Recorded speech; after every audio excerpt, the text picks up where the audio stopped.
Michelle is a musician with albums released as Everyone Except Me and artist behind the post-apocalyptic webcomic Stray Cats. She's kind, a bit shy, and furiously creative. Henrique is a filmmaker with over 24 films and TV shows as producer, director, and occasionally host. He also released a couple of music albums. He's bombastic, larger than life, and tenacious almost to a fault. Together, they've been best friends for a decade. This show is awkward. So, Michelle. Yes. Good work on the recovery of the clearing your throat. I think this is the first day that I don't have like way more bass in my voice than I should. It took me almost 11 days. Wow. Well, you know, it's hard to heal a worn out voice when you never fucking shut up. And I never fucking shut up. So also, I figured since we're 90 some episodes in, I should finally say the F word in the first minute of an episode so that, you know, so we get that out of the way. Yeah. But yeah, my voice was like super deep and I always felt bad because whenever I'd record my voice, I'd be like, this isn't an accurate representation of my voice. It doesn't normally sound this good. And you can't rely on it to sound this good. Have you ever? I used to do training exercises to change my voice, like where you grab parts of your voice and it changes it. Interesting. Yeah, it can make your voice sound completely different. Wow. Yeah, and all I did was hurt myself a little by squeezing too hard on my larynx. Ow. That did kind of hurt. I was too busy listening in my headphones to how it was sounding to think about like how hard am I squeezing my own throat. I'm sure a lot. It's like 800 people die in swimming pools, 300 people die from killer bees, 14 people die from sharks, and then 3.5 people die messing with their larynx to change their voice while listening on a microphone. Yeah. It sounds right. Those are your summertime death statistics. So I guess I should start the show by saying that I got Chicano's final medical tests back. Because last week we talked about my dog Chicano. He had to get a lot of testing done, a lot of very expensive cardiology done. And it's a good news mixed with not great news. You know, the not great news is, we've talked about before. Yes, he has heart disease. He's older. He has very early or mild heart disease, which is described as age appropriate. It's just that as you get older, you often develop heart disease because we all have to die someday. Good times. So it's not like it's a problem. They don't even think the testing him for 24 hours was to make sure the arrhythmia was mild, so mild that it wasn't affecting his life. Right. Yeah. Which that showed to be true. The arrhythmia is so mild it is not affecting him. He has no idea there's anything wrong. Because, well, no, but if he has no idea there's an arrhythmia and the arrhythmia is mild, then he's fine, is what it really means. No, I was just thinking about how we all probably don't know all of the stuff that's wrong with us all the time. That's true. But, you can go and get a cardiology workup and then negotiate the price way down until it's cheaper than getting one for your dog. Maybe. My favorite thing about talking about this with people has been people going, wait, there are cardiologists for dogs? And I'm like, yeah, there are. I think they probably thought that just fell under an umbrella of like what the veterinarian does or something. But no, we went to a cardiologist for, I think she was just for dogs. It might be for dogs and cats. I don't know for sure. But anyway, so that's the good news. And it's very good news. The not great news is they want to do another 24-hour heart monitor in 6 to 9 months and make sure that he's not getting any worse. Yeah. And the good news is if the arrhythmia is getting worse, it just means he needs to be put on heart medication.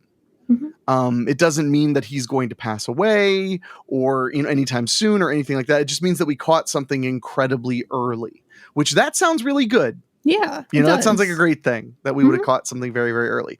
And then from then on, for the remainder of Chicano's life, he will get a cardiology exam of some sort roughly every 9 months to a year is the plan, as long as he's staying consistently okay. And they prescribed him some omega-3 fish oils, which I already gave him salmon oil, but they want him on like this crazy freaking fancy, like I think it was like sardine and something else oil. Now I have to know. Now I have to tell you. I have to be able to tell you because I ordered it. The good news is like, that like you know how it is. Like people, especially with veterinarians, a lot of people get kind of fed up because they're like, oh God, they always tell me to do this. And they make it seem like you don't care if you don't do this. That is a little true, but oh yeah, it's wild anchovy and sardine oil. Oh, okay. Cool. But I was kind of like, oh my God, really? Because they literally said, get Nordic Naturals omega-3 pet, large to very large breed dog, omega-3 fatty oil. I feel like Nordic Naturals also has people stuff. Ah, like stuff made out of like humans? People for animals. Oh sometimes... God. That's not good. That's not setting a precedent I want. Sorry. But no, so but I was like, oh God, you know, of course they sent me to the most hoity-toity, highfalutin, you know, thing. And then I looked at it and it cost like a grand total of $3.80 more than his salmon oil. So it's actually not that expensive. He needs a tablespoon or a teaspoon and a half a day, which is what he gets of salmon oil. I figured out by doing some math. So I'm just going to swap them. And then we'll see if that helps a little bit. Mm-hmm. And then I have to figure out what to do with this jug of salmon oil. Would you like a jug of salmon oil? What can I do with it? Like, I don't want to just eat it. Can I cook with it? I don't know if it's human grade. I don't care. You could probably give it to Gigs. Like a little pump here and a little pump there. She might like that. She's wrapped in a wire right now, which is why I keep looking down. Oh, that's safe. Yeah, I'm super happy about it. It's fine. She's looking at me. Oh, actually, I think my buddy Keith gives salmon oil to his golden retrievers. I think I'm just going to give him the bottle, and that would be good. I just don't want it to go to waste. So, but anyway, so yeah, overall looking really good. Cannot say enough thank you to everybody who helped on the fundraiser I ran on Facebook to help pay for this, because it was like $1,500 in tests. And as much as it's like, oh God, they want me to do that 24-hour test again, he hated it very much. He hated that vest and those electrodes. Poor guy. Mm-hmm. But the good news is, like, that test was $600. The $1,500 was everything they did. The full battery of tests, and then the 24-hour test, and the visits costs, everything. Yeah. So the next time I get him a test, it's going to be like $600 or $700, which is a lot more manageable. It's less than half what the last one was. So I can manage that with any luck. Also, I have time to actually, to earn back my money and try to save up again. Sure, I've just been getting clobbered with expenses, just clobbered. Yeah.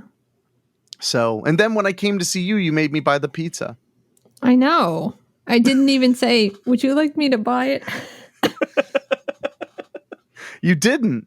No. I'm impressed. You just went along with it. You didn't even go, no, I offered to buy it.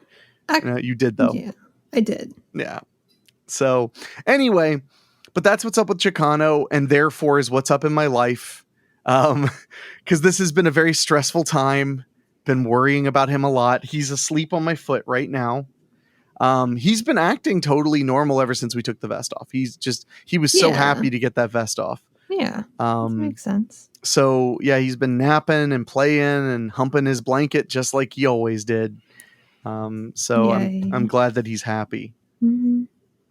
And I slept in today, which was nice. Oh. I've been having trouble with like not sleeping and then not sleeping in, like not getting much sleep for 2 days straight, and then being like, okay, on Wednesday I don't have to set an alarm, and then I wake up at like 7:30 in the morning. Mm-hmm. I'm like, okay, back to it. But this time I was like, no, I'm gonna go pee, and then I'm gonna go back to bed for an hour. Like, I just want to try to catch up a little bit on this exhaustion thing. Yeah, because I've got like a lot of work in the office right now that's keeping me kind of exhausted.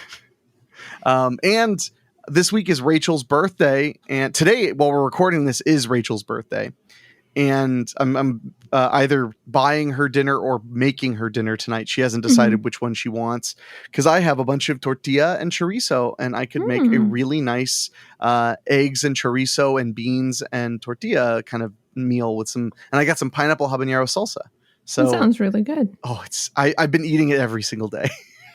I long story short, I happened into a big pile of tortilla, of like fresh tortilla. Mm-hmm. So I'm eating tortilla related meals every meal right now, just trying to eat through as much of it as I can, because it was like, wow, all I had to buy was like $11 worth of eggs and chorizo and cheese, and now I have like lunch for like till Sunday. Sure. Maybe even longer, you know? Yeah. So, and then just when I start to get tired of it, I make a quesadilla and I'm happy again. So, Yeah. I was working on a set, and I just finished mowing the lawn and it gave me COVID. No, oh yeah. but I just finished mowing the lawn and my allergies are all funny. But no, I was working a set for a friend and they made tacos for everybody for lunch. And when we were done, they were like, we're going out of town on Monday. And it was Saturday. They were like, we're going out of town on Monday. Do you want any of the groceries we bought for this? Because we don't want them. And I was like, I don't know. He's like, what about all these tortilla? There's so many tortilla. And I was like, all right, I'll take the tortilla. So then when I was leaving, they're like, don't forget your tortilla. And I was like, all right, I got paid in my native currency. So, but they're good tortilla. So I've been cooking lots of stuff with them. Good. So yeah, it's been nice. Also, mowing the lawn went super well. I decided to try and mow the lawn really fast before you were ready to record because it needed to get done, and it's going to rain tomorrow, and it needed to get done. I mowed the front and backyard without a break. That's the first time since fall of last year that I was able to do that. That's great. It was really hot though. Yeah. But it was nice. It's just, yeah, my recovery is going really well is what I was getting at. My health recovery is going super well. I'm really glad. I've noticed, and I don't want to. I don't know. Like, I don't like telling people things, and then they change, and they're like, "Oh no, I have a behavior." You've started sending me more memes again. You kind of like weren't doing that for a while, and I was like, "Oh, Henrique's feeling better." I have the energy to go up the meme tree and pull more down. You know, that's good. I'm glad that I'm sending you more memes. My meme cow is what I'm going to call him. My meme cow on Facebook keeps getting banned. Because he shares good memes. Oh, sorry. And good memes are not good for Facebook. Yeah. So I apologize I haven't sent you more memes. But like my number one source is just... And I just don't have... I try to get into Reddit. There are, subreddits that are definitely up my alley. But I just have trouble keeping up with them. Personally. So I wish I just had more meme cow friends. So if you're out there and you share dank memes all day long on Facebook... You got to add me. That's all there is to it. That way I can then share them to Michelle. Although I will say the other problem is one of my best meme cows is Ed Gomez, your friend Ed. Yeah, so I know the memes. So I don't, I think I've sent you one or two, but usually I'll go to save it and they'll be like, nope, Michelle sees this because this is Ed's meme. Yeah. And then, even then, like 15% of the time I send you a meme, you're like, oh yeah, I saw that because Ed did share it, but I saw it from someone else. Yeah. So, or I saw it like 3 years ago and it's making the rounds again. Oh, I love when that happens. Yeah. I love that. I that's one thing that Time Hop has really made me happy about is it shows me like memes I was really into 2 years ago and I get to share them again. Yeah. So what's old is new. Speaking of old is new, I saw M. Night Shyamalan's new film Old yesterday. It was, in my opinion, very good. Good. It's... Sorry, Chicano is licking my leg. He is licking up my calf. It's probably because I'm covered in sweat. Yeah, you're salty. It tastes good. So I'm trying to like not acknowledge it. He's got this little tongue to nam. But I saw M. Night Shyamalan's Old. For those who have not heard about Old, have you heard about Old? I heard that it existed. Okay. Well, basically, the trailers and stuff show that it's basically these people end up on this beach that they can't leave, and it makes them age. Okay. It makes time pass in some way. Okay. I don't want to say much more because, that's kind of the fun of the movie is it's a mystery.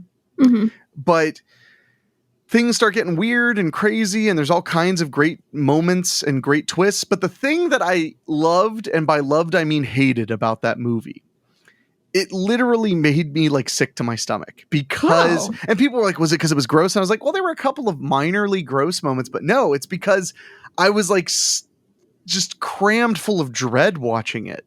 Oh yeah. Just imagine, okay? Just imagine you're standing on the beach, like, because this is what it was like in the movie. You're standing on the beach and you're doing whatever, and then all of a sudden, like, you have arthritis, and now you're going deaf in one ear. Now you're totally deaf in that ear over the matter of like 15 minutes. It's because it's accelerating so fast. It just compounds all of the fears of getting older into one piece. And that's really terrifying. It really, really is. Yeah. Especially when, you know, I've been talking to a cardiologist for like 2 weeks, not about my heart, but about a heart I care very much about that's getting older. And so I was like gripping my seat and cringing because it was so freaky. But very good. Also, it's an M. Night Shyamalan movie, and M. Night Shyamalan, who's from your stomping grounds. He has said that he considers every movie he makes to basically just be a big episode of The Twilight Zone. And I agree. I think that for the most part, that's true. Did you see Split? You didn't see Split? No, I didn't see Split. You suck. I know. You should see Split. I think you'd really enjoy it. I know.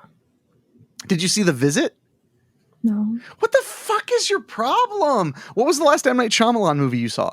The one that I didn't like. There was one. You have to be more specific. There was like a woman, and it was like something about water, and I don't know what she was doing. No, I saw Lady in the Lake? Yeah, that one. But I don't remember it at all.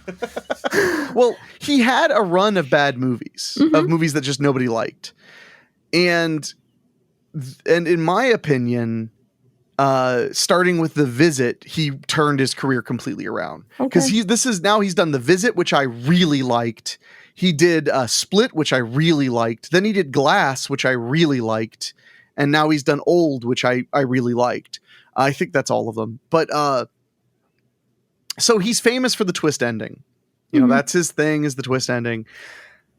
I felt like he did a good job with the twist ending on this one, because it's not like a monumental twist, but when it's first revealed, you're kind of like, and then it keeps going. You're like, okay, I'm listening. And then when it finally gets to the end of the explanation, which is not pure, them telling you the screen. It's like you have to figure it out, and they reveal details. When you find out the final detail of like exactly what's going on, you're just like, shit. Holy shit. Okay, that's fucked up and interesting. And I like that about the movie. So, you know, if you're thinking of seeing Old, I mean, not you, because I know you won't go see any movie ever, but unless I was the last time you went to the movies when I dragged you there? Yes. Was that for Halloween 2018? Yes. Or 2017, 2018? Whatever that was, yeah. I hope it was Halloween 2018 because that rhymes. Me too. I remember taking you to see the Mystery Science Theater 3000 reunion while your shoulder was in a thing. Yeah. Because I was like, I can come and take care of you, but there's only one rule. I have to be able to go to the MST3K show. So, Old was good. I really enjoyed it. I recommend going to see it. And I'm really happy because the theaters are starting to come back. I mean, not just be open, but people are starting to go to them. They're starting to make money. And Old, which is a relatively cheap by Hollywood standards, like $18 million movie, which is relatively cheap by Hollywood standards. It's just a simple, creepy thriller, kind of a mystery. And it outperformed Snake Eyes, which is the G.I. Joe movie, which is like $118 million, tentpole movie.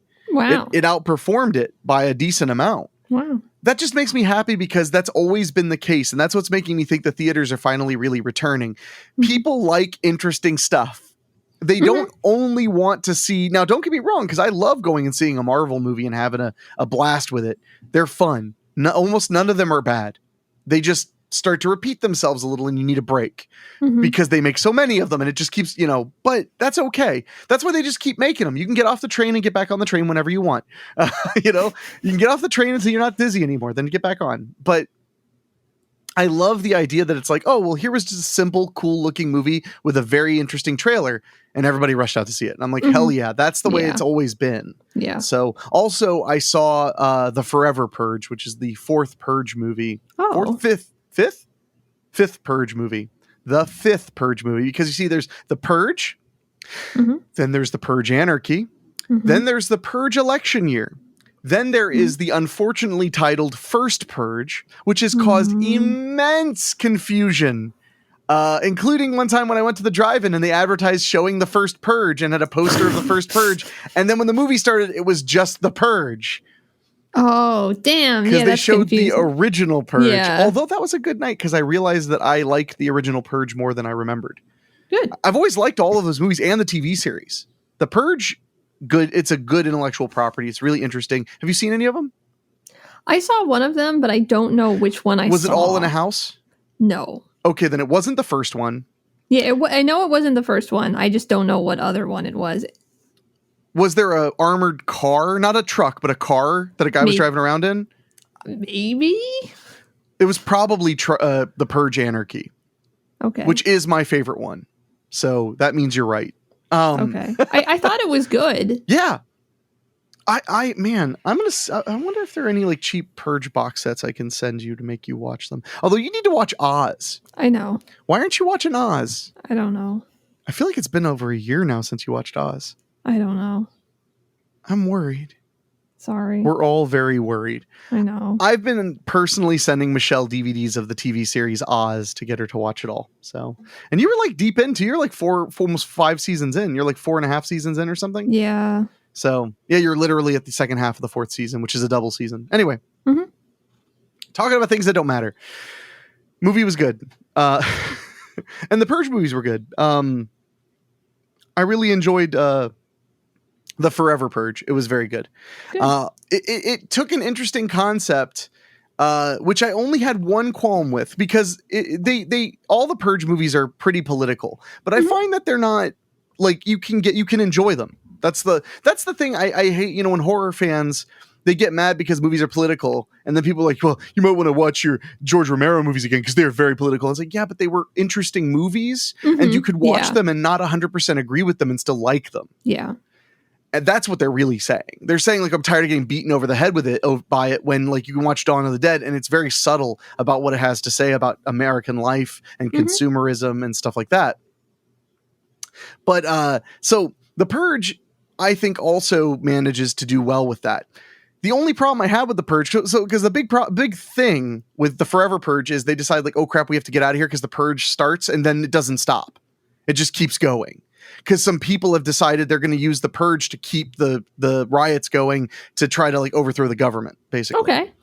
And they're like, oh shit, we got to get to Mexico. We got to cross the border to Mexico for Asylum, which I like that because they're turning it on its head. Mexican people tend to come here for Asylum, but we're going there for Asylum. Except 2 of the people crossed the border into America illegally. So that, they're like, oh, we got to go back to Mexico. And the only thing that bothered me is I was like, if America is such a terrifying place because of the Purge, why did they come? Yeah, that doesn't really make any sense. It really just made me go, wow, in the Purge universe, Mexico must be like 50 times worse if America's, the Purge place. But they're going there to get Asylum, so I'm sure. So it's just a kind of small plot hole. Yeah, it's not a huge thing. It was just a little tiny nitpick. I was like, oh, so they're going to run to Mexico, but like, Mexico was bad enough to run to America where there's 12 hours a year where you can just kill anyone you want.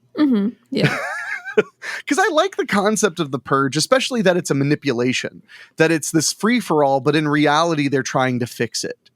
Because the first Purge, the big thing about the first Purge is they test it in New York.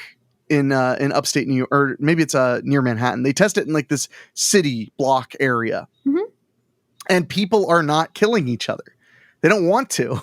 Yeah. So they start pushing in agents to exacerbate violence. In fact, I remember because they did it great. There was a part where this semi-truck this pickup truck drives through a little Manhattan street and starts like shooting at people, right? Like causing violence. And they're like waving like white supremacist flags. And I was like, yeah, that's a New York neighborhood. Yeah. And then you find out that those were plants. They were people there to make it seem like everybody was in danger, to put everybody on high guard. And I was like, okay, that makes sense. That's really brilliant storytelling, not lazy storytelling. Yeah. After all, I've talked about the friggin' Purge for like 10 minutes. I apologize. I like those movies a lot. I really do. I kind of think this will be the last one because the TV series was very, very good. And the second season was some of the best Purge content ever, and it got canceled. Oh. And so that makes me think that like maybe this is the last Purge movie, but it did do okay money-wise. So maybe they'll make another one. I'm not going to be mad. I'll go see it. I just don't know how much further you can go, other than doing the last Purge. But because this Forever Purge actually suggests that like, holy shit, the ending of part 3 didn't stop the Purge after all, which is very surprising. Anyway, I'm still talking about the Purge. So Michelle went to see A Very Bad House today. Yeah. I wanted you to talk about it instead of me talking about the Purge for 35 minutes. Oh, that's okay. Do you still want me to? Or I do want you to talk about that. Just remember, folks, the new Purge movie was good. Michelle, tell us about this house that you were thrilled to see was in disrepair. Yeah, it's not in disrepair. It's a little like flipped house It's upside down? Yeah, it's all the way like that. And the roof is on the bottom. How do you walk on that? Well, you just walk on the ceilings. I don't know what kind of question is that. I feel like the ceiling wouldn't have a lot of load bearing capacity. I mean, you're probably right, but not really. It's because some of the ceilings. I mean, got the whole subfloor system under them. So maybe I think you'd be fine. Okay, so this is a house that somebody is flipping to make quick money. Yeah. Okay. And it's not like the end of the world bad. Like the drains were installed. There was like a faucet and stuff. I've seen somewhere it was like, look at this faucet. It's not installed. But they like just did a really bad job on the roof. Like they put a new roof over an old roof, which you're not supposed to do anymore. They didn't put the little drip ledge, which like finishes the roof. So if it gets wet, the water's just going to run, kind of like go back underneath the roof and like rot out the roof. Yeah. They did like really dumb stuff. Like they spilled paint on the roof because they were painting the chimney for some reason, which I think the chimney is probably in terrible shape under all the stuff they did to it. Yeah. But so there's just like paint like all over by the chimney. And then I guess the bucket fell down. And so there's like splatters of paint on the siding. And it's like, you guys, like the siding is vinyl. You're telling me you could not get the paint off? Like nobody tried? Impossible. I mean, they're not going to be able to get it off the roof because it's asphalt. But like, it just looks like nobody cared. Yeah. Which I'm guessing they did not care. They did not care. Okay. But then we were having trouble because the inspector went to turn the air condition on, but it didn't come on. So then it was like, oh, we looked at it and like the air conditioners have a like emergency switch, that you can turn them off if you need to outside by them. So that, besides like all the little pieces falling out when I opened it, that was in the off position. So we put it back on and it still didn't come on. And then we're like, I don't know. And then he was like, go check the breaker and make sure that it's like has power. So I checked it and it was fine. But then I was like, well, maybe I'm just crazy and everything is backwards and I don't know how to look at a breaker. So we checked several times, but it really was fine. And then when we were going, like most of the house is like, Oh, and then it didn't have hot water at all. So we were like, why doesn't it have hot water? So we went in the basement. And then we were like, okay, well, we can't even try the air conditioner because it won't come on. And then we found out that there's like a switch on the furnace that like it's just a shut off switch, and that was off, and that would probably turn the air conditioner off. So we flipped it back on, and we put it on heat because we were going to see if the furnace worked. And then they were like, oh, it's getting cool up here. And we were like, well, that's weird because the heat is on. And then it continued to get cool. And we realized that like the actual furnace part, like with the burners and stuff, wasn't on. So we're like, maybe the heat doesn't work. And then I was like, well, maybe they're switched. So like one, like what the thermostat thinks is heat is really air conditioner. Maybe it's the other way around.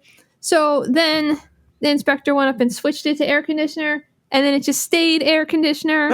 And then like it just wouldn't turn off. Like we turned it off and it was still on. Oh God. So it is really interesting because who knows what it's even going to, because the thermostat, like we had it set to 90 degrees, so it shouldn't have been on.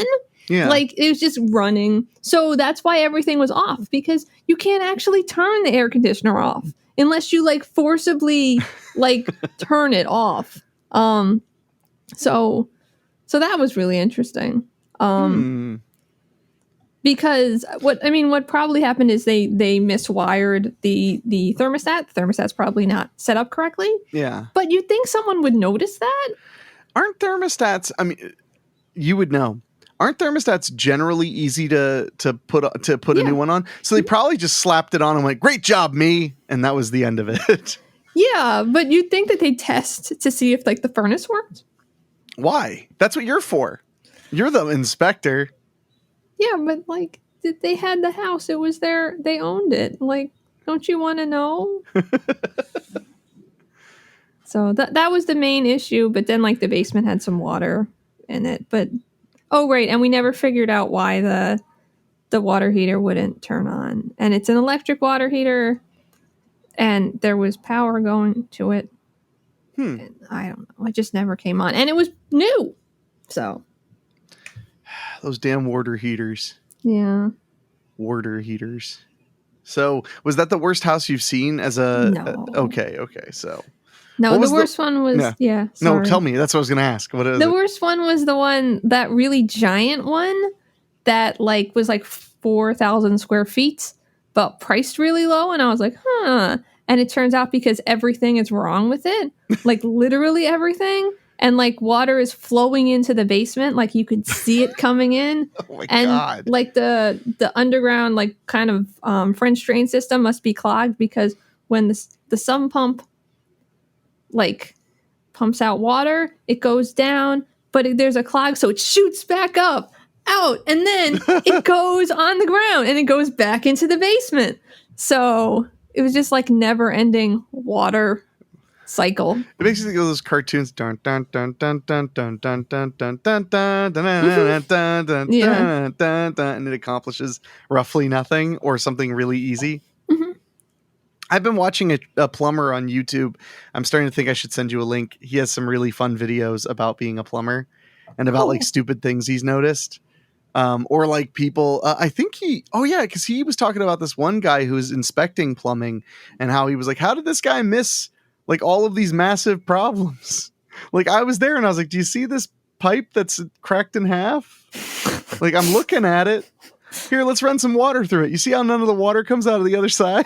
It's because that giant crack we see is a giant crack.